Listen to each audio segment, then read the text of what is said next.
তাৰ লগতে মই ইছলাম ধৰ্মী লোকসকলক ৰাম মন্দিৰৰ প্ৰাণ প্ৰতিষ্ঠাৰ এই মাহেন্দ্ৰ ক্ষণৰ লগত সংগতি ৰাখি ৰাজ্য চৰকাৰেও ৰাজ্যবাসীলৈ জনালে কেইটামান বিশেষ আহ্বান। ৰাম মন্দিৰৰ প্ৰাণ প্ৰতিষ্ঠা উপলক্ষে কাইলৈ অসমৰ সকলো শিক্ষানুষ্ঠান বন্ধ থাকিব বুলি ঘোষণা কৰিলে মুখ্যমন্ত্ৰী ডক্টৰ হিমন্ত বিশ্ব শৰ্মাই। বিদ্যালয়, মহাবিদ্যালয়, বিশ্ববিদ্যালয় সকলো শিক্ষা প্ৰতিষ্ঠানে কাইলৈ বন্ধ থাকিব। অহাকালি অযোধ্যাত ৰাম মন্দিৰৰ প্ৰাণ প্ৰতিষ্ঠা হ'ব। নমস্কাৰ, স্বাগতম জনাইছো মোৰ অন্য এটি ভিডিঅ'লৈ। ফ্ৰেণ্ডছ, মই পাকঘৰতে মই নিউজ এটা চাই আছিলোঁ। চাই মোৰ খুবেই ভাল লাগিলে নিউজটো পাই, গতিকে ভাবিলোঁ পাকঘৰতে মই ভিডিঅ'টো আৰম্ভ কৰি দিওঁ। কথাটো হ'ল যে আমাৰ মুখ্যমন্ত্ৰী মহোদয়ে ঘোষণা কৰিছে অহাকালি যিহেতু ৰাম মন্দিৰৰ প্ৰাণ প্ৰতিষ্ঠা কৰা হ'ব, সেয়েহে তেওঁ ঘোষণা কৰিছে যে কালিৰ দিনটো ড্ৰাই ডে হিচাপে কোনো ধৰণৰ মদ চদ খাব নোৱাৰিব। সেইকাৰণে খুবেই ভাল পাইছোঁ, কাৰণ যিমান যি অপ্ৰীতিকৰ ঘটনা হয় সকলো মদ হোৱাৰ কাৰণেই হয়। গতিকে সেইবোৰ যাতে কালি দিনটোত বন্ধ থাকে, ইমান ধুনীয়া এটা কাম কৰিব গৈ আছে। গতিকে মদ পানী খাই যাতে কোনেও উৎপাত নকৰে, কাৰণ কিয় সাম্প্ৰদায়িক সংঘৰ্ষ কিন্তু হোৱাৰ সম্ভাৱনা থাকে। এইবোৰ কাৰণত কোনোবাই মদ বেছিকৈ খাব, খাই মেলি গৈ হাল্লা কৰিব, কাৰোবাক মাৰপিট কৰিব, যাৰ কাৰণে গোষ্ঠীগত সংঘৰ্ষ হৈ যায়। গতিকে ড্ৰাই ডে হিচাপে পালন কৰাৰ কাৰণে কিন্তু মই খুবেই ভাল পাইছোঁ। বাকী যিয়ে নহওক বাৰু, ড্ৰাই ডেটোৰ কাৰণে খুবেই ভাল পাইছোঁ। তাৰ উপৰিও অহাকালি চৰকাৰী বেচৰকাৰী সকলো ধৰণৰ শিক্ষানুষ্ঠানে বন্ধ থাকিব। এটা কথা কিন্তু ভুল হৈছে যে 2 বজালৈকে কিয় গোটেই দিনটো বন্ধ দিলে হ'ল। 2 বজাৰ পিছতনো কোনে আৰু অফিচ খুলিবলৈ আহিব বা স্কুল খুলিবলৈ আহিব। গতিকে গোটেই দিনটো বন্ধ দিলেই ভাল আছিল, হয়নে? আপোনালোকে কি কয় কমেণ্ট কৰি জনাবচোন। তাৰোপৰি অহাকালি মাছ মাংসৰ দোকান বন্ধ থাকিব, মানে আবেলিলৈকে বন্ধ থাকিব। গতিকে মাছ মাংস কালি খাব নোৱাৰিব কোনেও, সেইটোও খুবেই বাৰু ভাল হৈছে। আৰু অহাকালি মুখ্যমন্ত্ৰী মহোদয়ে কৈছে যে অহাকালি ঘৰে ঘৰে এগছি চাকি বন্তি জ্বলাব দিছে বা লাইটিং অকণমান ব্যৱস্থা কৰিব দিছে।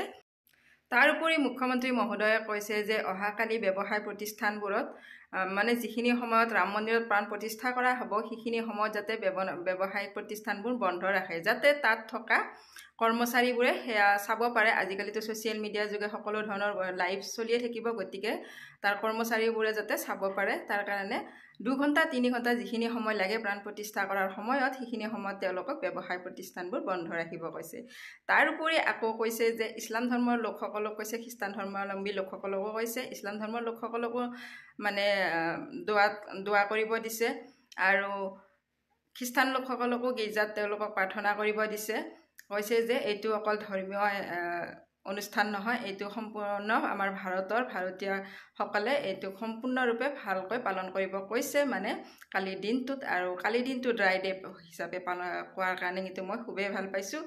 বাকীখিনি আপোনালোকে কমেণ্ট কৰি জনাব 2 বজালৈকে খোলা থকাটো মানে ঠিক হৈছে নে নাই, কাৰণ কিয় গোটেই দিনটো বন্ধ দিলে ভাল আছিলে। আৰু 2 বজাৰ পিছত কোনো ধৰণৰ স্কুলো নোখোলে বা চৰকাৰী অফিচ অফিচবোৰ কিছুমান বহুত দূৰত থাকে, সেয়া আকৌ অফিচ খুলিবৰ কাৰণে আকৌ গাড়ী মটৰ লাগিব, আহিব লাগিব, তেওঁ ঘূৰি যাব লাগিব। গতিকে গোটেই দিনটো বন্ধ দিয়া হ'লেই ভাল আছিলে। আপোনালোকে মতামতটো জনাব।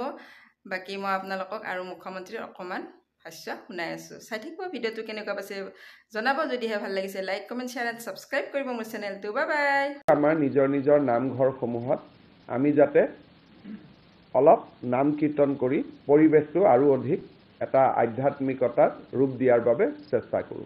ৰাম মন্দিৰৰ প্ৰাণ প্ৰতিষ্ঠা কোনো ধৰ্মৰ বিজয় নহয়, এয়া সভ্যতাৰ বিজয়।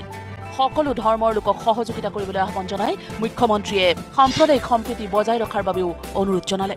গধূলি যিটো নামঘৰত নাম কীৰ্তনৰ আহ্বান জনাইছোঁ, তাৰ লগতে মই ইছলাম ধৰ্মী লোকসকলক নামাজত, গীৰ্জাত যোৱা লোকসকলক চাৰ্চ ছাৰ্ভিচৰ সময়ত, উপাসনাৰ সময়তো অকণমান প্ৰাৰ্থনা কৰাৰ বাবে আহ্বান জনাম।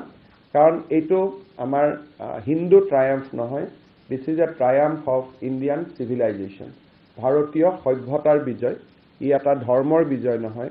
এজন আক্ৰান্ত আহিছিলে আৰু ভাৰতৰ উপাসনাৰ স্থলী এটা ভাঙি দিছিলে। আমি সকলোৱে জানো যে বাবৰ এজন আক্ৰান্ত আছিলে। গতিকে